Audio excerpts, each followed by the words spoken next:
वही वोट हमारी मांगे पूरी करो। सिंध फॉरेस्ट डिवीजन में काम करने वाले कैजुअल लेबरों ने कंगन में किया एहतजाज और महकमे पर लगाए संगीन इल्जामात। तफसीलात के मुताबिक सिंध फॉरेस्ट डिवीजन गांधरबल में 428 कैजुअल लेबर काम कर रहे थे, जिनमें से सिर्फ 250 को अभी उजरत मिल रही है, जबकि 163 अफराद को साल 2019 के बाद कोई उजरत नहीं मिली। मुजाहिरीन के मुताबिक साल 2018 के बाद अगरचे कई इंक्वायरियां हुई और रिपोर्ट उनके हक में दी, लेकिन उनको ही तनख्वाहों के बगैर रखा गया।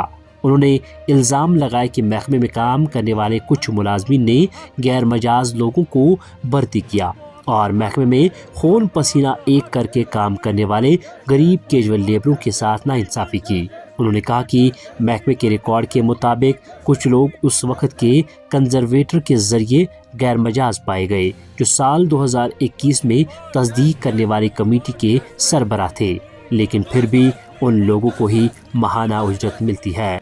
उन्होंने कहा कि हम 2 दिहाइयों से महकमे में काम कर रहे हैं और हम SRO 520 के तहत शेड्यूल में हैं। ताहम जब इस हवाले से डिविजनल फॉरेस्ट ऑफिसर गांधरबल से फ़ोन पर रब्ता किया गया तो उन्होंने कहा कि एहतजाज करने वाले अफराद का महकमे साथ कोई कॉन्ट्रैक्ट नहीं है, जबकि उन्होंने जो काम किया था उसका उन्हें उजरत मिली है। उन्होंने कहा कि महकमे ने पहले ही एक कमेटी तश्कील दी थी, जिसके बाद महकमे को दरकार अफराद को रखा गया और एहतजाज करने वाले अफराद रूल्स में नहीं हैं। पेशे वाली ऑनलाइन के लिए बेगर शाद की ये खुसूसी रिपोर्ट।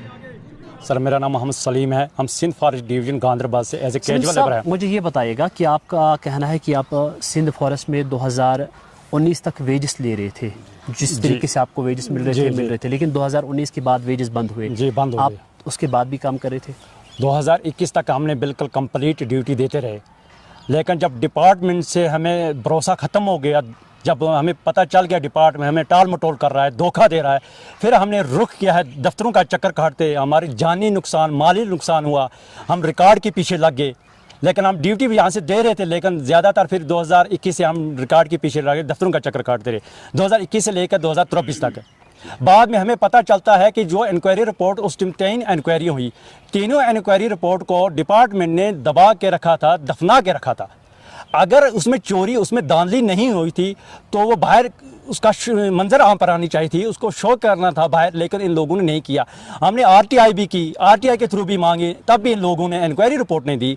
अगर कहीं भी किसी भी जगह इंक्वायरी होती है तो उसमें एक ऑब्जेक्शन निकलती है लेटर, भाई किसी को कोई ऑब्जेक्शन है, 15 दिन के अंदर अपनी ऑब्जेक्शन दे सकता है, किसी के साथ कोई गलत हुआ है। लेकिन हम बार बार कहते हैं हमें शक हो गया था, फिर शक यकीन में बदल गया था कि बिल्कुल धांधली हुई। वो आपके सामने है, ये प्रूफ है। This is not an allegation, we have the inquiry report to prove it.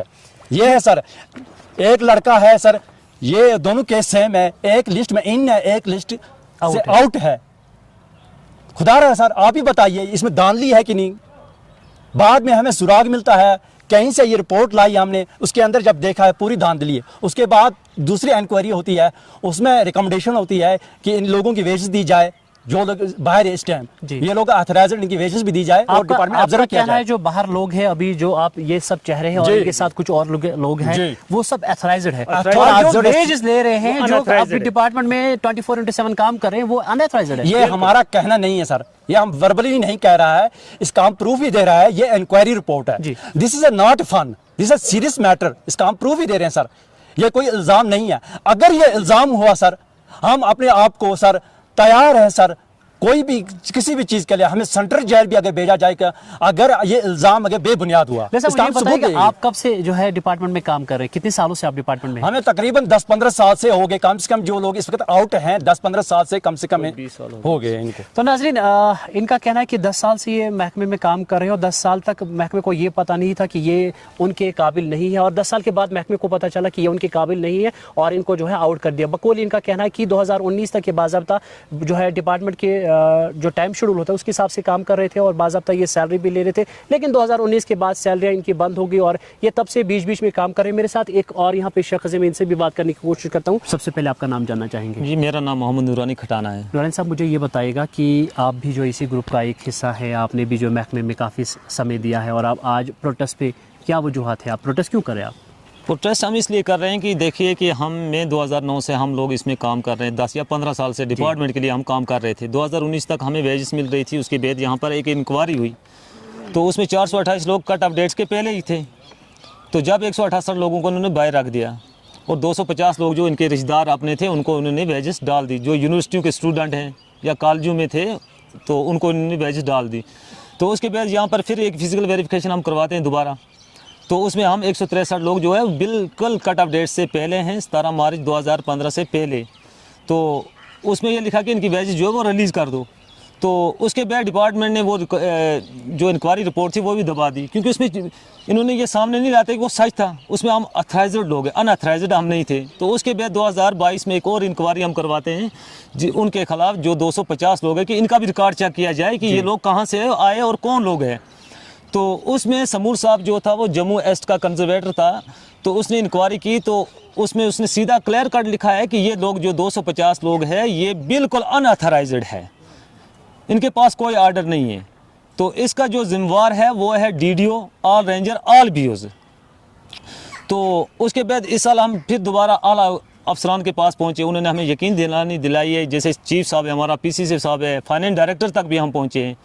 तो उन्होंने कहा कि हम इसमें दोबारा से इसमें कोशिश करेंगे और एक इंक्वायरी बिठाएंगे कि देखेंगे जो अथराइज्ड लोग हैं हम उनको लेंगे, तो अनअथराइज्ड लोगों को हम बाहर निकालेंगे। क्योंकि गवर्नर साहब का भी ऑर्डर आया है पिछली बार। बिल्कुल। तो आज हम इसलिए प्रोटेस्ट में मजबूर हुए कि आज फिर वेजेस बन रही है, फिर उन्हीं लोगों को वेजेस डाल रहे हैं जो अनअथराइज्ड है, 250 लोग। आप चाहते हैं कि उनका जो वेजेस वो तब तक रुका जाए, कम से कम जब तक जो है इसमें कोई हम यही चाहते हैं कि जब तक 428 लोगों का ऊपर से क्लियर रिपोर्ट ना पहुंचे तब तक किसी को कोई वेजेस नहीं होनी चाहिए।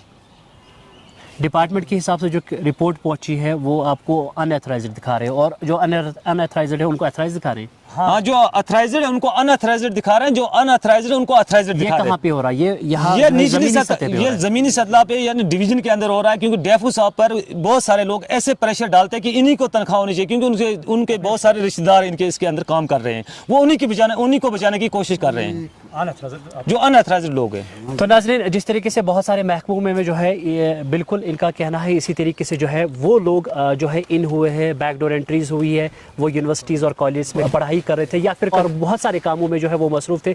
लेकिन जब लिस्ट निकला तो लिस्ट ने हर एक को चौंका दिया, क्योंकि लिस्ट में उनका नाम था जो कभी ग्राउंड ज़ीरो पर कभी काम पर नहीं आए थे। बिल्कुल इनका भी वही कहना है। इसी तरीके से जो है वो जो लिस्ट सामने आई है वो बिल्कुल अनअथराइज्ड लिस्ट है बकौल इनके, और जो अथराइज्ड लिस्ट है वो सामने नहीं लाई जा रही है। और ये यही मांग कर है कि जब तक बाज़ाब्ता तौर पर इस पर पूरी इंक्वायरी ना हो तब तक किसी भी जो है वेजेस को रोका जाए।